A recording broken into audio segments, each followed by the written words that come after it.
It's time for Mr. Fundamental. Presented by no one. Travis Schlenk told us that he wasn't satisfied with the Hawks roster and a shakeup is coming, and that's exactly what he did. The biggest move he made this offseason was trading for Dejounte Murray, who almost averaged a 20-point triple-double and named an All-Star last season. Some analysts has questioned his fit next to Trae Young, but this might be the cleanest fit on paper compared to the other two big splashes in Gobert with the Wolves and Brunson with the Knicks. Still, when you combine two high-usage players playing the same position, some adjustments will need to be made, so let's check it out. Murray was forced into a high-usage role last year, partly because the Spurs roster was still really young and just had no other options to turn to. It actually worked out well for both parties, because Murray went on to have a career year and most of it came from running the pick and roll. Scoring off-ball screens accounted for almost 50% of his play type. Even though his percentile was just above average, it's understandable considering his high usage rate. While Murray isn't a deep-range pull-up threat like most lead guards in this modern era, he's deadly driving towards the basket.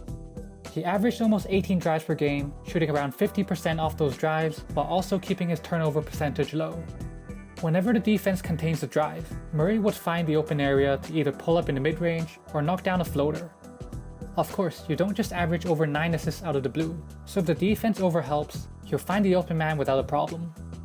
Jakob Poeltl was his partner in crime, and these type of pocket passes for the push shot were a common occurrence. Murray's addition helped solve one of the Hawks' biggest problems since drafting Trae Young, and that's their offense when Trae sits. Murray's experience and ability to run an offense is just what they need. When Trae is off the floor, Murray will replace him as their offensive engine with his pick and rolls and make life easier for the rest of the team. Whenever Trae and Murray shares the floor, they're going to split ball handling duties. Trae definitely has the shooting chops to play off the ball, and most analysts are excited to see how it will turn out. This will allow Trae to attack at scrambled defense, like curling off this pin down. See how the defense never recovers, and Trae takes advantage of that. Playing off the ball also means Trae can attack off of a triple threat stance. His deep range forces defender to close out too hard, and a blow-by leads to a nice floater.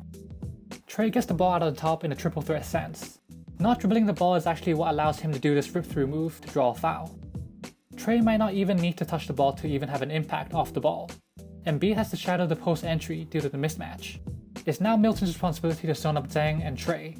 He doesn't do that, and when the ball hits the elbow, there's no jab by Milton, and he face guards Trae, allowing Zhang plenty of space for the midi-J. Murray comes off the screen here, with Trae one pass away. There's no help on the roll because Powell is face guarding Trae, and Capella gets an open reverse layup. Defense tends to force the ball out of Trae's hands to the extent where Powell is face guarding him out on top. The Hawks basically play 4-on-4 offense, meaning more space to work with and less help defense. The only thing I worry about Trae working off ball on offense is whether the ball will actually find Trae. Although Trae not touching the ball isn't hurting their offense, Trae's offensive production is what makes him so important despite being a poor defender. If they limit his production by taking the ball away from him, this might magnify his issues defensively. Trae not getting the ball on the weak side when Murray has the ball is a very big worry. Murray only logged 99 skip passes all year, ranking him 37th in the league. That's quite low for a player who ran so much pick and rolls. On top of that, only 4 players have a shorter average pass distance than Murray.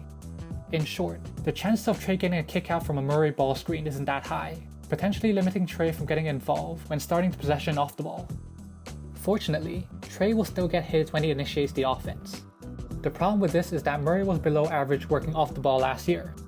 He only knocked down 35% of his catch and shoot threes, and ranked in the 44th percentile when spotting up. Murray was still a threat when he attacks off the catch, but this is still reliant on the defense respecting his spot up shooting. On the bright side, it's possible that his shooting could improve playing next to Trae, and with less offensive responsibilities. In previous years, when Murray wasn't the focal point of the offense next to DeRozan, he shot better from deep, especially in the corners, so this could be a solution to this problem. Believe it or not, the Hawks actually made the necessary adjustments to incorporate Murray into their offense last season already, except they just did it for DeLone Wright. Wright is quite similar to Murray, a tall and lanky two-way guard who is at their best when slashing towards the rim. On a lot of these possessions, you can see that they stationed Wright in the corner, since he's just an average spot-up shooter compared to the wings. I assume that's where Murray will spend his time spotting up. While Wright only averaged around 19 minutes in the regular season, the Hawks went out and bumped it up to 27 minutes in the playoffs. A big reason for this is his defense next to Trae.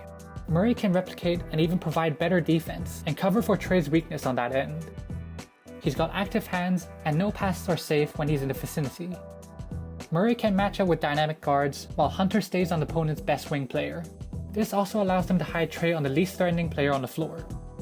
Lastly, I think the most important thing Murray brings to this Hawks team is just his mentality. There are multiple reports on how the Hawks were just cruising through the regular season and will switch on their gear come playoff time.